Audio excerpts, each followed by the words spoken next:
Recording in progress. Everybody, welcome back to another episode of FSide DFS Fantasy NASCAR Picks. I'm RICHMOND RACEWay. Happy Easter to those of you who celebrate. Apologize, this video is coming out late.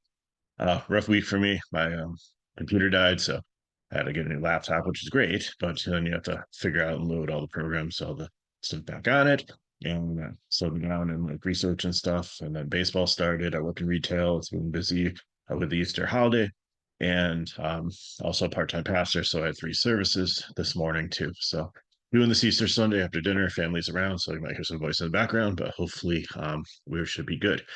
So Xfinity race yesterday. Did a speculation video and almost 600 of you watched it, and I think it was good. Like I had on the cover, we had the winner. I didn't personally make anything. I just had the wrong combinations of it. So, but there's a lot of really good information in the video. And even when the practice and qualifying was over, I didn't really change a ton. I mean, if you go back and looked at the comments, I gave some updates, but I was pretty confident in like the research that I had done, and I went with that. And I don't think it was that was the reason I failed. It's just I just didn't have the right combination. I should have played people closer to the front of the field and took some other people more seriously.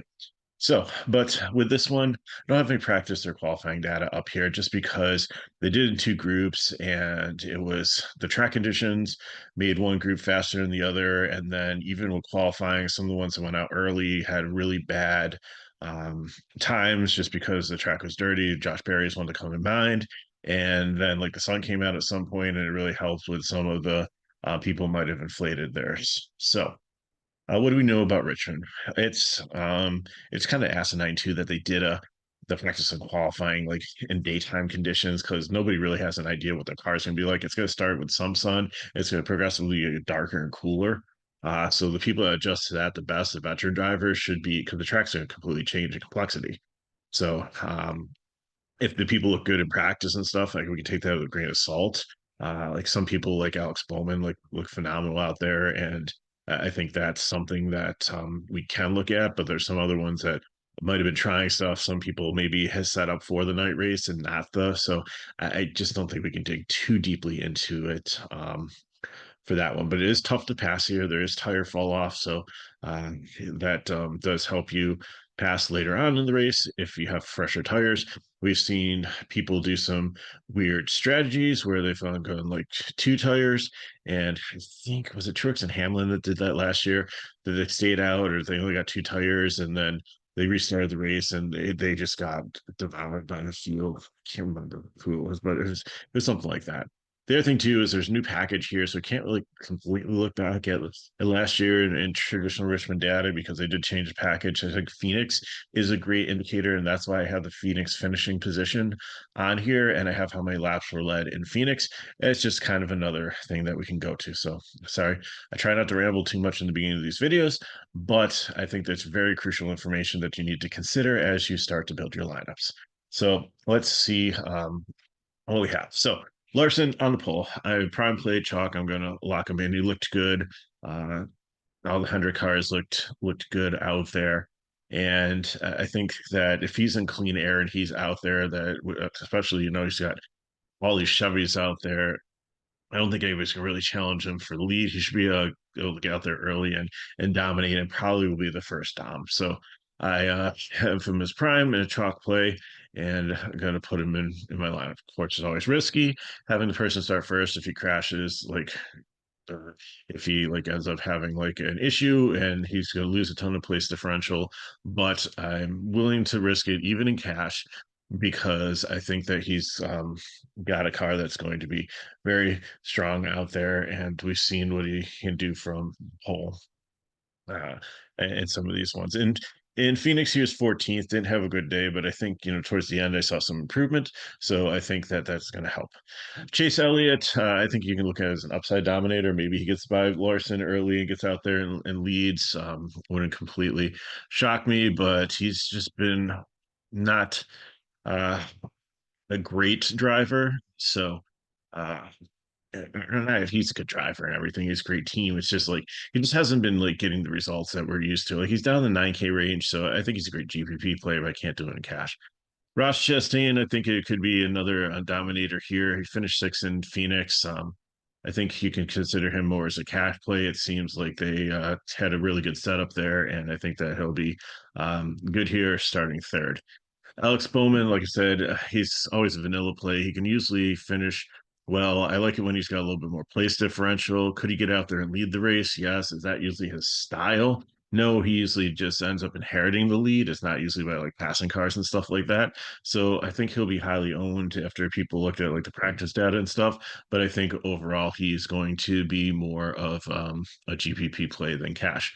Bubba Wallace, the Toyotas have been fast on this track and was good. They were good in the package. 16th in Phoenix wasn't, but he does like this track. He's usually good on short, flat tracks. So I think that Bubba Wallace has like a lot upside as nominated potentially too. So 16th. Ty Gilliland did have a really good race at Phoenix. He ended at 17th, but he was up there leading some laps. But starting sixth, it's too dangerous with place differential. So he's going to be a fade for me. Truex, I really like here. Seven at Phoenix, he was up there and led 55 laps. And I think, did he have a penalty in pit road or something? Something happened where he just couldn't seal the deal on it, but he was looking pretty strong out there. So I think it's another case where if he can, get past these Chevys and get up there, he's got a good chance to lead later in the race. So I like him as maybe a second dominator, even more in Chastain. And Ty Gibbs is in the same category too with that. So Cindric's a fade, starting way too far forward here. Finished 36 in Phoenix, dead last. I just don't see that happening. Joey Logano, I know some people will consider him as a dominator, but I don't know. He's a veteran. He knows this track pretty well, but he's just been so like erratic up and down. Like he and Kyle Busch are kind of put in the same category right now. They're boom and bust, and that's a GPP play, and I can't even count on him as being a dominator. So probably not going to touch him this week. Hamlin, I really like also here. Might try to build a GPP group. I think I'll start with Truex and Hamlin, even though I have him as like the cash dom play here. I think that I'm going to probably take one, maybe a shot at like two dominators up here, and then fill in with place differential. So I have some floor in case Larson does not have a good day and ends up like not leading laps early and ends up like 15th or something, I lose some place differential.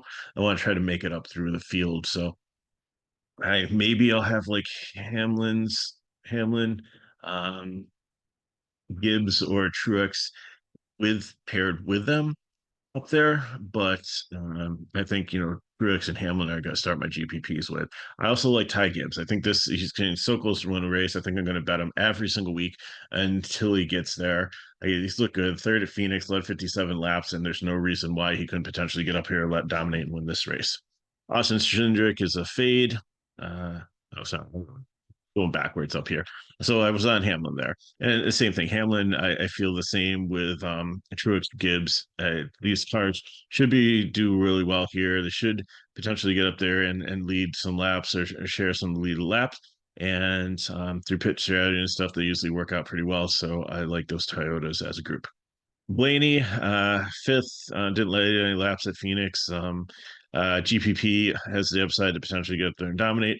Byron, the same thing. He's like boomer bust sometimes too on these types of tracks. 18th in Phoenix was an impressive day, but could he get up there and lead and win the race any week? Yes, but he's not. He doesn't fall in the same category as like Logano and Bush. I think he's got far more upside than that and far more consistency. But in this case, I'm not going to be looking at him as a cash dom. He's an upside dom. Chris Buescher, the Roush Fenway cars were super strong here. He and Keselowski looked really good in the fall. Again, it's a different package, but I think the setup and stuff, they know a lot. Looked good in Phoenix, was up there second, so it's like they still had things dialed in. So I'm a very big fan of Buescher here, and I will definitely have some shares of him in cash. Kyle Busch, as I mentioned before, same thing as Logano. Up or down, could he get up there and lead? Could he do really well here? Yes, but it's more likely not than yes. So a GPP for me. Ryan Preece, I think he's pretty solid here. All the Stewart Haas cars have been pretty good. It's a good team if you want to go with a stack there. Don't struggle with that at all. I like all the cars in the stable, and I think that he will be highly owned at 6,500, good cash play. Gregson, same thing. GPP. Gregson was really good in Xfinity on tire wear tracks and on short flat tracks. So I think that he's starting to really figure Cup out here with this Ford team, much better in legacy than he was in last year when he kind of failed out of things. So I think there's a lot of potential here, and I'd take the discount on Priest, but I think Gregson's definitely in play. John Hunter Nemechek, you know my feelings on him. He's always going to be a GPP. Toyota said the speed here should have a good setup, should have the opportunity of a good race. 18th kind of scares me. I finished 25th in Phoenix. I wish he was starting further on back. Probably won't touch him at all unless he was like last guy in. Then I might reconsider my lineup before I even put him in. I don't hate John Hunter Nemechek. I play him in the right circumstances, and this isn't one of them that I don't feel he's a fade, but I do feel it's GPP that I'm really not interested in. I think he'll have low ownership also. Reddick, I think it's cash play. I don't think he's got enough to get up there to dominate. He did lead laps at Phoenix, finished 10th. So I do some see place differential to get into the top 10, which makes it a great cash play. And I don't think he gets down points. So Suarez, not great on flat tracks, if I recall. GPP, nothing really sticks out here. If the last guy in your lineup, that's fine. I'd probably go down 200 and take Gregson. Um, at that point, if I'm like in that area, or maybe even drop um, a few more down and see who else is available there with a little bit more place differential, like maybe Michael McDowell. Corey LaJoy is a fade. Not great on short flat tracks. Starting a little bit too far forward here. 32nd in Phoenix. I don't think there's not upside. I think he might finish in the top 30, but I think 21st it might be a stretch for him to hold his position. 6,800. There's much cheaper, better plays. Kozlowski, Wade Woodward and make him a prime play or not. Um, Here, fourth, everything says upside, but I didn't want the prime plays to be so expensive that with all the dominators, I wanted to give you room in your lineup. So is Kozlowski potentially going to be in my number one cash lineup? I'm strongly considering it. I haven't finalized my build yet, but I really like him. I think there's a lot of upside. Uh, don't know if he can get up there and dominate starting 23rd, but he has had some pit strategies before and short pitted and sacrificed stage points if he wasn't going to be in the top 10 anyways to get out there and to try to hold track position. So, I mean, I think that definitely bodes well. They definitely have had good setups. And again, like practice and qualifying was kind of goofy with the grouping and the weather and the track conditions, everything. So, and he's a veteran and understands like difference between day and night. So I think that he's one that's definitely a strong play. Stenhouse, he's there, not hot, not cold, starting kind of in the middle of the field here. Not a ton of upside, not a ton of floor. GPP with last guy in. I would go down $100 and take Hocevar. Hocevar got up to 15th and we had a really good race at Phoenix. The Spire team looked pretty good there. He was decent in truck races on short flat tracks and tire wear tracks. So I think that I really like him. Harrison Burton moves back to the GPP range. He started a little bit too far forward here. I can't call him a cash play. But he his best type of track, if there is one, has been short flats. So I think he's in consideration. Probably would if I had $100 more, would drop down, take Haley, who's got like nothing but place differential ahead of him, and starts with a floor of 4, um, or like maybe Hendrick, but Emmerich, but colleagues really struggled, and the Rick Ware car has been better, but it's not great. This Woodbury car should be solid, so I think he's in play in GPP. Eric Jones, I think you can play in cash. Like I said, the Toyotas have been good. He definitely has some upside, maybe like 5, 10 place differential points there. So I think that 66 that's a fair price for that. Zane Smith, I have as a fade here. I think he's good, but I just 29th in Phoenix. I really haven't seen enough on short flats from him um, in a cup car to feel comfortable playing him in this format. Christopher Bell, I love this play too, but he's 11,000. He's the second most expensive guy, so I think I have to make a choice here. Larson for my second high price person. Do I want Truex, who has been a great night, like when the weather switches, a tire wear guy, like do I want him? Do I want Ty Gibbs, who has had so much upside recently and been running towards the top and been knocking on the door to his first victory? Do I want Hamlin, who's been like really good, or do I want to take this place differential from Bell, who could be an upside dominator and potentially get there in lead laps, but it's not a guarantee, and there's a lot of field that he has to get through, and if he doesn't, you are using a ton of your salary in cash for that upside. Some of the other guys, even if they fall just a little bit, the ones that you're playing up there, like you're going to get some nice baked in finishing position, which might be better than the place differential that's available. And but Christopher Bell, I would definitely consider being the second high priced person in my cash lineup. So I got to decide. Maybe I'll split cash. Maybe I'll go up with one of the Toyotas up there, and then maybe I'll build a completely different line with Bell. Josh Berry, I think again, Stuart Haas cars have been really good here. He looked good in practice. Qualifying had some debris on the course that kind of slowed him down there. So definitely has some place differential upside. Good team that's run on like Harvick used to be good on tire wear tracks and especially like Atlanta and stuff. So I think maybe the notes from the crew chief and Barry was too. And he actually pretty much dominated the Xfinity race last year at Richmond. So somebody that definitely considering cash. McDowell GPP, like he looked really good in in Phoenix, but I think there's just better plays in the price range, so I got him as a GPP. Chase Briscoe gonna make a prime play here again. Stuart Haas Racing, I really like, and I think that he's always been good on short flat tracks, shifting tracks, things like that.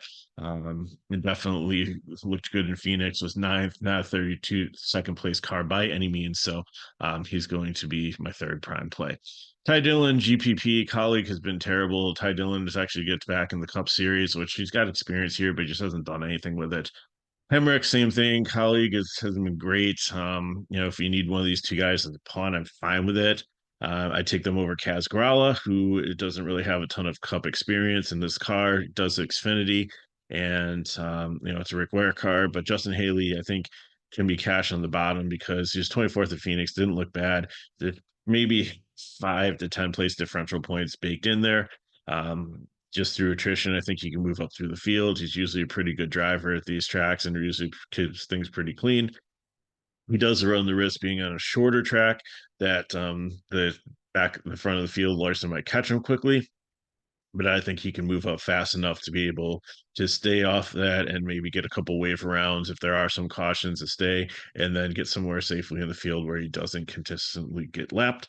So I think unless he has a mechanical problem, that he's a fine playing cash 53. So I got for you. I'm going to hop off so I can get this video posted because it's already 3:12 and I've wanted to race at 7 tonight. Hopefully it does happen. There it does look like there's going to be some weather.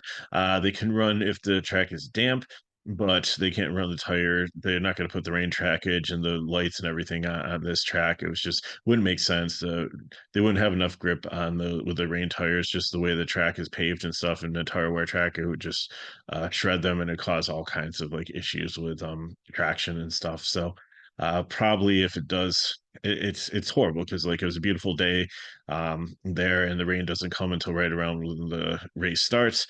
So and NASCAR's probably not going to move it up on a holiday when everybody's expecting it to be at one time. Although everybody expected the Clash to be on a Sunday and ended up on a Saturday, so just keep tuned. Maybe something will come up. But anyways, I think it'd probably look at a Monday race if they can't get it in tonight, or a really late race tonight. So we'll see what happens with that. So thanks for watching. If you have any questions, put them in the chat below. Hit me up at Megaru311 on Twitter or X. If you want more information on FSide DFS, if you want to get in, got a lot of things going. Soccer's still cooking under Charlie. We've started baseball. That's got off to a great start too. We still have NBA. We still have hockey.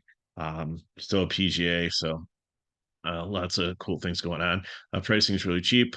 Go into the description of the video. You can get into our pricing page and on website and see all that we offer. And if these videos help you, again, help us back. Subscribe if you haven't already. You watch, so that helps too. Share with your friends and give us a like. So thanks. Hope you have a good Easter again if you celebrate. And I will see you next week from Martinsville. Good luck in your contests, and I'll see you next time.